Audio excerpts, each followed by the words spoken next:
La historia de una chica que quiere ser monja arrasa en los premios Goya. Yo creo que ya solo esto me parece lo suficientemente interesante para hacer un vídeo. Los domingos, ¿es una película sobre la llamada de Dios, sobre la vocación o lo espiritual? ¿O es un drama familiar, una historia sobre manipulación o un mensaje muy interesante sobre la libertad?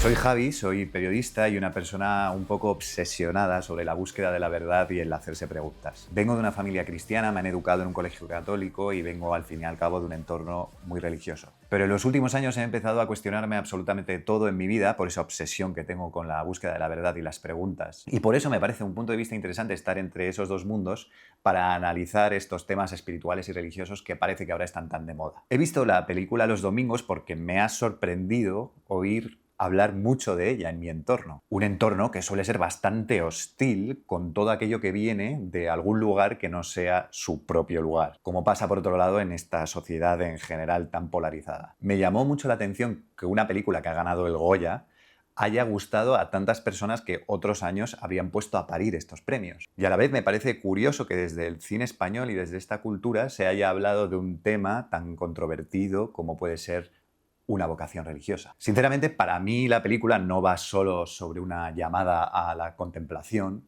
sino que tiene muchos más matices, es mucho más profunda y tiene muchas cosas que a lo mejor pueden no verse a simple vista. De hecho, en mi opinión, creo que ha generado algo oscuro y peligroso de lo que merece la pena hablar. Y donde algunas personas se han emocionado con esa entrega de amor total de una joven a Dios, a otras personas les ha hecho temblar. A mí, personalmente, siendo creyente, esta película me ha parecido una tragedia y me ha parecido un final muy triste y llevo días dándole vueltas al coco. Reconozco, además, que esta película me ha tocado especialmente por el momento que estoy viviendo, por eso que te he contado sobre las preguntas y las dudas sobre la fe. Si quieres saber un poco más sobre esto que estoy viviendo, te dejo aquí un vídeo en el que hablo sobre mi experiencia con la fe y la religión. Hay que decirlo, lo más bello del arte es precisamente que hay tantas obras como personas que las contemplan. El arte está vivo y es muy bonito pensar que por un lado está la intención del artista, por el otro lado está la obra de arte en sí y por el otro y el último está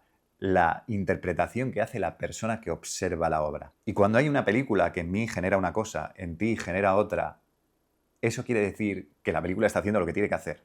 Arte. Entiendo, por tanto, por supuesto, que mi interpretación está vista por mis ojos, que son unos ojos que en este momento de la vida está haciéndose muchas preguntas, que tiene muchas dudas, que se cuestiona absolutamente todo porque quiere llegar a la verdad e indagar lo máximo posible. Quiero ser humilde y saber que en el fondo no tengo ni idea y que soy subjetivo con mi interpretación sobre la película, como por otro lado también es subjetiva la interpretación tuya y la de cualquier persona que vea una película. Así que si has visto la película, te pido que me cuentes qué te ha parecido, si estás de acuerdo conmigo o no, y debatimos si quieres un poco, que me parece muy interesante. Y si no la has visto, te aviso que voy a hacer spoilers, te recomiendo que la veas porque es un peliculón y que luego vuelvas y la comentamos juntos. A mí me ha encantado, me parece una historia llena de matices que no puedes pestañear para no perderte nada y entenderlo todo. Un guión muy elaborado y unos personajes súper complejos que hablan de temas muy profundos y muy complicados. Las relaciones familiares, conflictos del pasado sin resolver y lo que es para mí más importante, la libertad. Y sin duda creo que lo primero es que hay que felicitar a Lauda Ruiz Zúa y a su equipo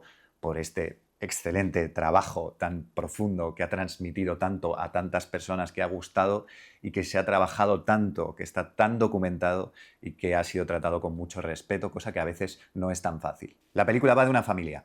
Un padre que tiene 3 hijas, que vive en casa de su madre porque está endeudado hasta las trancas, y su hermana, la tía de la protagonista, que le echa una mano con recoger a los hijos del colegio y demás. Ainara es la hija mayor, quédate con su nombre porque es la protagonista de esta historia. Perdió a su madre cuando ella era muy pequeña, su madre claramente era religiosa y le regaló de hecho una medalla que todavía guarda y que simboliza esa conexión con el pasado y que esa herida sigue sin cerrarse. De hecho, la relación con su padre es bastante complicada, casi no se dirigen la palabra en toda la película y él está más pendiente de intentar arreglar su vida caótica de viudo, endeudado, con 3 hijas, que por la intensidad de lo que está pasando su hija adolescente. Además de tener esa herida sin cerrar, Ainara tiene muchos conflictos en el presente. Aparte de que está a punto de terminar el colegio y de que tiene que elegir qué va a hacer con su futuro, le gusta a un chico que por lo que parece no le ha tratado muy bien en el pasado. Vamos, que en una fiesta intentó liarse con ella y de paso pues también lo intentó con alguna que otra más. Y por si fuera poco, su padre está empezando una relación con otra mujer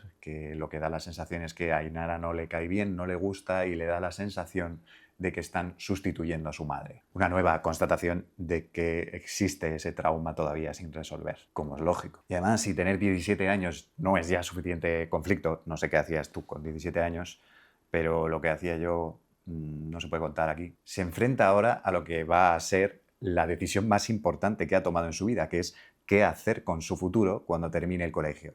Y aquí viene el gran conflicto. Parece que después de haber crecido en un colegio católico de monjas y de haber ido a un campamento, Ainara se plantea entrar a un convento de clausura. Sobre esta cuestión gira todo lo demás en la película, sobre cómo reacciona su familia, que además son ateos y no son creyentes, frente a esta situación. Aquí quiero hacer un parón para decir que yo personalmente tengo a muchos amigos religiosos, a muchas amigas monjas y sacerdotes, y para todos el momento de la vocación y de la llamada ha sido una situación. No podemos negar que esto es una decisión muy importante para un ateo, pero también para un religioso. Y creo que como con cualquier decisión importante, las personas que te quieren se preocupan porque la decisión que tomes sea la más adecuada. Recuerdo, por ejemplo, en el colegio, cuando lo estaba terminando, nos llevaron a un montón de universidades, me llevaron a hablar con la psicóloga para que me orientara, qué quería que estudiara. Hablé con personas que habían estudiado mi carrera, periodismo, hablé con personas que habían estudiado otras carreras que me podían interesar. Y yo, ¿qué quieres que te diga? Era un cafre, un auténtico cafre. Y aún así, hablé con mucha gente para tomar la decisión más acertada y la más correcta, sabiendo lo importante que era. Ya tenemos servido el argumento y ahora cada personaje reacciona de una forma distinta. El padre sigue con su estilo y no le hace mucho caso a la niña y lo único que le preocupa es si va a tener que gastar más dinero, teniendo en cuenta que está pensando ya en la próxima universidad de su hija. Y a la tía, por otro lado, se le encienden todas las alarmas. Para mí, la primera conversación de la tía con la protagonista es la más genuina, porque creo que ella respeta su libertad pese a que le sorprende la situación, pero quiere intentar ayudarla para saber si es la decisión correcta y si de verdad quiere tomar ese camino. Y le hace una pregunta que me parece muy interesante. ¿Con quién estás hablando de esto? Y Ainara le responde lo que toda persona religiosa va a reconocer como algo muy común, que es que lo está hablando con su director espiritual. Y aquí viene lo que para mí es la primera línea roja. Yo creo que jamás me pondría a discutir con el vendedor de un seguro si es adecuado que yo tenga un seguro. Está claro lo que me va a decir. Ni tampoco discutiría con el captador de una universidad privada dónde tengo que estudiar mi carrera. Lógicamente, todos van a barrer para su casa. Y esto no es malo en sí. Todos, de alguna forma, estamos sesgados y somos subjetivos y vamos a intentar llevar las cosas a nuestro terreno. Siempre es más fácil buscar aquello que confirma nuestra idea o aquello que de alguna forma, sin darnos cuenta, nos beneficia, antes que tirar por tierra cosas tan importantes como los pilares fundamentales de nuestra vida. Somos débiles y es mucho más fácil buscar datos que nos reafirmen que ser honesto al 100% y valorar otras opciones que a lo mejor no hemos pensado. Y me dirás, Javi, eres un paternalista y un soberbio. Deja a la niña que tome la decisión que le dé la gana, es libre y puede hacer lo que quiera. Si la niña quiere ser monja, déjala. Y yo te diré, pues sí, claro que sí, hay que respetar la libertad de todo el mundo. Y perdóname la comparación, pero sería un poco como decir que un chaval de Jalisco de 17 años que ha crecido en una familia totalmente desestructurada, sin un duro, sin poder comer y con un montón de amigos que están empezando a lidiar con algunos asuntos muy turbios, es libre a la hora de elegir si entrar en el narcotráfico o estudiar una carrera. De hecho, la ciencia dice que la corteza prefrontal, que es la parte del cerebro que utilizamos para tomar decisiones y para evaluar riesgos, no está totalmente formada hasta los 25 años. De hecho, me atrevería a decir que hay personas que le cuesta un poco más. ¿Qué es la libertad entonces? ¿Cómo de libres somos? Yo me lo planteo todo el rato, porque en el fondo a todos nos condiciona nuestra edad, nuestra madurez, nuestra educación, el lugar donde hemos nacido, nuestra familia, las cosas que nos han pasado. Y hay muchas cosas que pueden pasar que condicionen nuestra libertad. Y la libertad no es otra cosa que poder elegir la mejor opción. Y para eso tiene que haber opciones. Y no lo digo yo, lo dice la propia Iglesia Católica en su catecismo, que es algo así como el compendio donde aparecen todas las normas de lo que dice la Iglesia. Y de hecho, el derecho canónico también de la Iglesia Católica dice que todos los fieles tienen derecho a no ser coaccionados en la elección del estado de vida. Por tanto, ese proceso de elección al que llaman discernimiento en el lenguaje religioso tiene que hacerse muy bien, con mucho respeto y con mucha libertad. Y para ello es importante hablar con diferentes personas, comprobar diferentes puntos de vista y hablar con gente que entienda sobre el tema y que te pueda ayudar. Como por ejemplo, un psicólogo, que es lo que propone la tía de Ainara. El caso es que la película continúa y Ainara se trae a casa a ese chico que le gusta. Y acaba pasando lo que suele pasar cuando juntas tantas hormonas adolescentes en un espacio tan reducido, que se comen la boca como si no hubiera un mañana y a Ainara la vocación se le olvida de un suspiro en cuanto el chico se quita la camiseta. Y aquí llega otra situación interesante. La protagonista le cuenta este suceso al famoso director espiritual,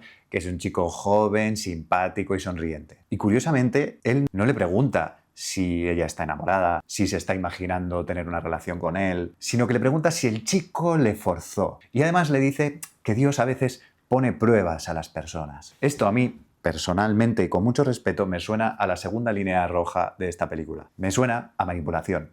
A una manipulación muy sutil pero muy inteligente. Lo que hiciste está mal. Pero lo que pasa es que Dios te está probando y lo que quiere de ti es que seas monja, que es como verdaderamente vas a ser feliz, como vas a sentir el amor más verdadero y como vas a llenar tu vida de plenitud. Luego hablamos sobre qué pasa cuando una adolescente de 17 años habla con un adulto de 30 y pico con mucha más inteligencia y con mucha más vida que ella. Pero esto hay que decirlo. Lo que dice el sacerdote no es cierto. La Iglesia Católica no dice eso, aunque lo oigamos constantemente en todas partes y cualquiera que haya ido a un colegio católico lo sabe. La Iglesia Católica jamás ha dicho que ser sacerdote o ser monja sea mejor que casarse o elegir cualquier otra opción de vida. No distingue entre más amor para unos que para otros. Y esto es muy peligroso decírselo a alguien en nombre de Dios, más aún a un adolescente vulnerable, e indicarle dónde va a encontrar realmente su felicidad. Porque además es que no lo sabe. Te pongo un ejemplo. ¿Te imaginas que yo le hubiera dicho a mi mujer, prácticamente sin conocernos, antes de casarnos, 17 años más mayor que ella, solo puedes ser feliz conmigo? Nadie te va a querer como yo te quiero. El amor que yo te voy a dar es mejor que cualquier otro. Creo que hoy no hace falta ser psicólogo para darnos cuenta que aquí hay muchas líneas rojas que se han cruzado. O te pongo un ejemplo todavía más claro. ¿Te imaginas un grupo de personas de 40 años que hablan con tu hijo de 15 y le empiezan a decir que ellos tienen la verdad absoluta? Que ellos tienen el amor incondicional, que le digan que vas a ser feliz con nosotros, te vamos a hacer millonario en 3 sencillos pasos, tu familia te limita, esa novia o ese novio no te quiere, solo vas a ser rico con nosotros, déjalo todo y vente. ¿A qué te suena eso? No se trata de la opción en sí, no se trata de tener una relación, ser monja o ser millonario. Se trata del cómo lo vendes. Se trata de respetar la libertad del otro y ser honesto con la realidad, con la verdad. No estás dejando mucha opción si estás dando a entender que el Dios Todopoderoso te está diciendo que hagas una cosa y que si no, no vas a tener una vida al menos tan plena y tan llena. Y hablábamos de que la libertad es tener opciones, ¿no? Y me parece interesante volver sobre este tema del director espiritual y plantearnos y pensar sobre cómo nos tomaríamos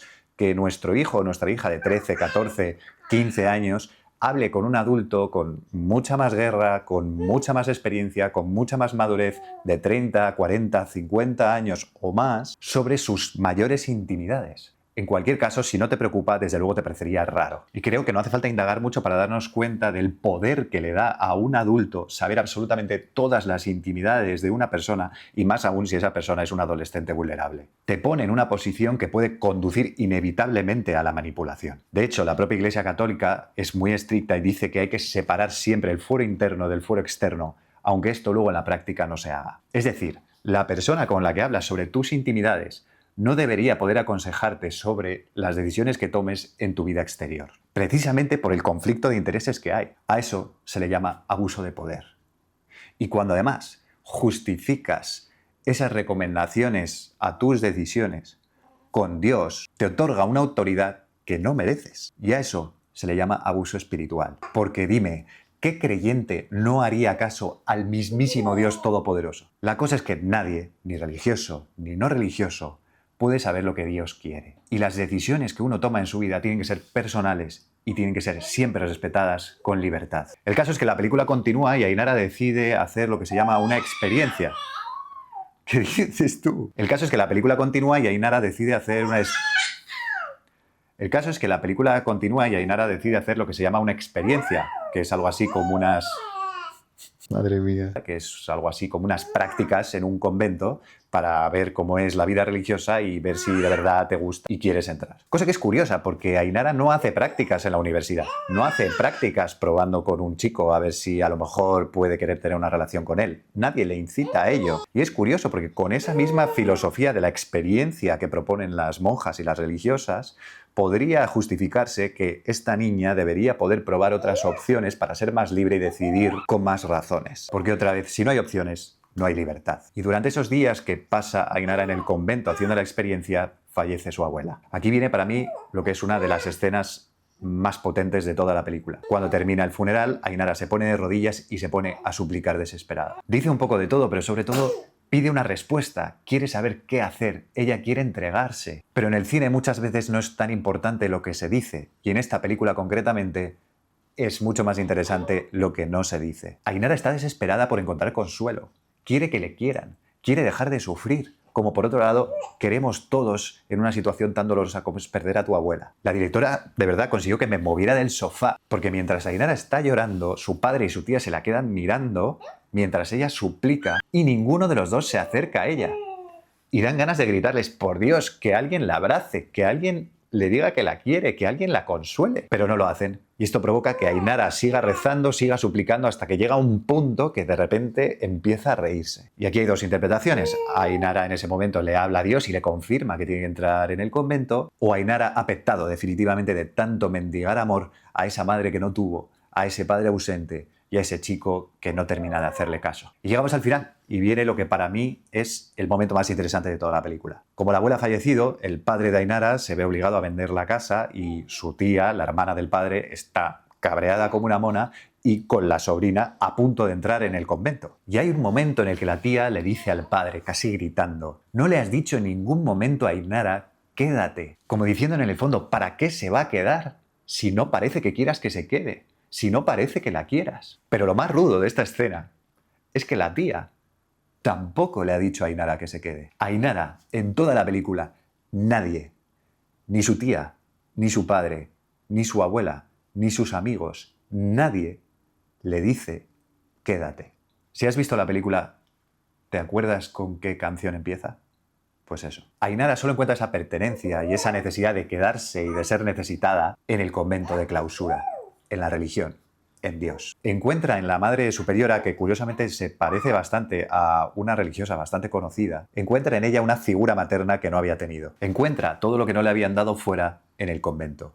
Y eso está bien. Volviendo al ejemplo de la relación, yo jamás querría que mi pareja, que mi mujer, esté conmigo porque no le queda otra. No querría ser el consuelo vago de alguien que en realidad necesita otra cosa. Apoyo psicológico, apoyo moral, amor, cariño. Querría, de nuevo, a alguien que quisiera estar conmigo libremente. Y para eso tienes que poder elegir. Y para elegir tienes que poder tener opciones. La Iglesia Católica, curiosamente, quiere ser muy estricta con el ingreso de nuevos miembros. De hecho, no es tan fácil que te bauticen si estás en determinados momentos de tu vida o entrar en el seminario si tienes algunos problemas afectivos o psicológicos. Se pasan, a veces, en ocasiones, exámenes muy intensos para ver si de verdad quieres entrar en el seminario.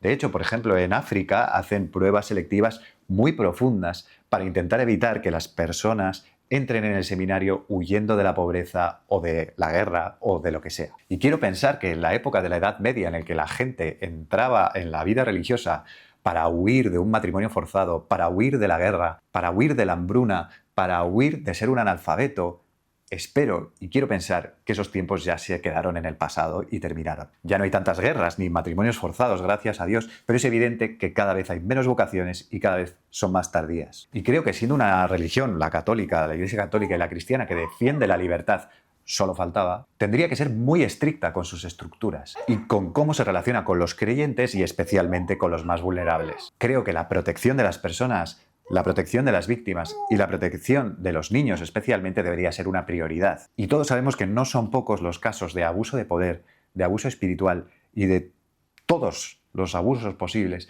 que existen en la Iglesia y que no son un secreto, aunque algunos desgraciadamente sí. Ponemos en duda muy fácilmente que un adolescente pueda tomar determinadas decisiones, porque estarás conmigo que no es lo mismo elegir una universidad, la ciudad donde vas a vivir, o tu novio, o la carrera, que entrar en un convento de clausura, donde no vas a tener más inputs, aparte de un montón de otras personas que han tomado la misma decisión que tú. Por eso creo que una decisión de ese calibre para una niña de 17 años, con una familia totalmente desestructurada y con la cabeza hecho un lío, es muy difícil de tomar. Y he hecho este vídeo porque me llama mucho la atención que a tantas personas religiosas les haya gustado tanto esta película. De hecho, me da un poco de miedo, porque esta película pone de manifiesto muchas debilidades que tiene la estructura de la Iglesia Católica. Pone de manifiesto muchas carencias en el proceso de la vocación. Y me asusta ver que las personas religiosas hayan normalizado tanto situaciones que para cualquier otra persona son líneas rojas y cosas que no se pueden hacer. Sé porque yo he estado ahí. He estado en ese momento de enamoramiento, de embriaguez espiritual en la que me creía elegido por Dios, enamorado de Dios, y me habían contado todas esas cosas que son muy bonitas y que entiendo y que respeto, pero que pueden estar un poco sesgadas. Pueden ser un poco frases hechas. Puede ser un poco infantil. Y después de muchos años me he dado cuenta de que esa experiencia tenía muchos matices, que estaba llena de heridas sin resolver propias. Por eso sé que hay momentos en la película que a algunas personas les emocionan y que a mí me aterran. No sé quién está en lo cierto y probablemente haya un poco de verdad en ambos lados. Pero sin duda creo que es algo lo suficientemente importante como para pensar sobre ello y debatir. Para mí es muy esclarecedor el final de la película. Es una auténtica tragedia griega. Todos acaban mal. El padre sigue metido en la misma toxicidad, en la misma espiral en la que vuelve a tener un bebé, vuelve a tener una niña, ni siquiera mira prácticamente a su hija. La tía ha roto completamente con su familia, ha desheredado a Ainara, ha desheredado a su hermano y curiosamente, pese a estar totalmente en contra de la decisión que ha tomado su sobrina, ella misma mira a su familia, mira a su marido y a su hijo como si tampoco le gustara la opción de vida que ha elegido ella. Y para mí la apoteosis es la última escena en la que vemos a Ainara. Después de la ceremonia donde toma el hábito, en la misa donde oficialmente Ainara entra en el convento de clausura, la vemos como traspasa una puerta, justo se va a dar la vuelta para pedir una última vez que alguien le diga quédate, y la Madre Superiora cierra la puerta de un portazo y no conseguimos ni siquiera verle la cara a la protagonista. Como he dicho, tengo muchos amigos sacerdotes y monjas, y Dios me libre de oponerme a que alguien elija esa opción de vida. Porque si defendemos de verdad la libertad, la opción de una vida contemplativa y religiosa pues es una opción más como otra cualquiera. Y hay que respetarla, igual que respeto que alguien elija estudiar ingeniería o irse a vivir al campo. Y aunque la libertad completa sea probablemente un ideal, creo que todos estamos de acuerdo en que hay que tender a ser lo más libre posible. Así que si es una vocación real, si es una llamada de Dios, ¿de qué tenemos miedo? Que hable con un psicólogo, que pruebe a estudiar una carrera, que pueda conocer personas, otros lugares, precisamente para proteger esa libertad, ¿no? Porque estoy seguro que todos queremos vocaciones verdaderas en cualquier ámbito y que no dan más puntos por ser más joven, por entrar antes o lo que sea. Y sé, porque lo sé, que alguno me va a decir, Javi, es que no tienes fe, no entiendes lo que significa que Dios te llame. Y sinceramente puede ser. Yo no sé cómo se mide la fe, no me atrevería jamás a juzgar la fe de alguien y no sé si es algo que se le puede reprochar a las personas. Pero creo que si tienes fe, si de verdad crees en Dios, crees en la vocación, crees en la llamada de un ser superior, ¿qué problema hay en confirmarlo? ¿Por qué no proteger y dar la mayor libertad posible a la persona que se lo está pensando? Si crees de verdad que esa llamada es divina, no creo que pase nada por esperar un tiempo. Si tenemos fe, de verdad, no creo que tengamos miedo y mucho menos a proteger a todas las personas y especialmente a las más vulnerables. De hecho, te voy a hacer una pregunta que me parece interesante. ¿Cómo cambiaría tu visión de la película si la niña, en vez de tener 17 años, tuviera 25? La película cambiaría totalmente. Para mí, sinceramente, ya para terminar, esta película no habla de una vocación religiosa y de una llamada espiritual. Creo que es un drama familiar, una historia de amor no correspondido y de palabras que nunca se dijeron. Para mí creo que el gran aprendizaje y la gran lección de esta película es que todos los personajes creen saber la verdad. Todos creen estar obrando bien y saben perfectamente lo que necesita Ainara. Nadie se plantea las cosas, nadie se cuestiona, nadie se pregunta. Nadie tiene la humildad de reconocer que podría estar equivocado.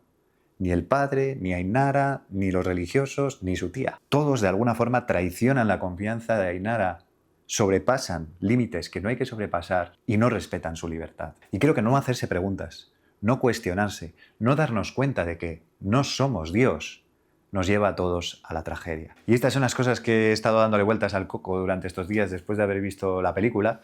Espero que te haga reflexionar, que te plantee preguntas, que es en el fondo el objetivo de este vídeo y ojalá que con esas preguntas, con esa reflexión, con ese cuestionarnos, pues mejoremos el mundo a nuestro alrededor. Siempre digo que creo que una persona no creyente sería incapaz de creer si no se planteara ciertas cosas, si no dudara, si no se cuestionara. Por tanto, incluso las personas religiosas tienen que defender a capa y espada que la gente se haga preguntas y que la gente dude. Ese es, creo, el centro de lo que quiero hacer con mi podcast, que es cuestionarnos, hacernos preguntas para crecer, por supuesto con mucho respeto. Espero que esto no haya ofendido a nadie y que ojalá que todos seamos capaces de aprender de este tipo de historias tan interesantes y tan bien hechas para darnos cuenta de que no sabemos tanto y de que está bien mirarse a uno dentro, creo que no hay nada más cristiano que eso, para ser un poquito mejor. Y ojalá que Ainara, entrando en el convento, o siguiendo con su familia, o teniendo un novio, o eligiendo la opción de vida que quiera, pueda ser feliz, pueda vivir el amor y, por supuesto, encontrarse con Dios. Así que espero que te haya gustado. Si has llegado hasta aquí, te agradecería muchísimo un me gusta, que siempre me viene bien, suscribirte si te apetece, y nos vemos por aquí más adelante. Un abrazo.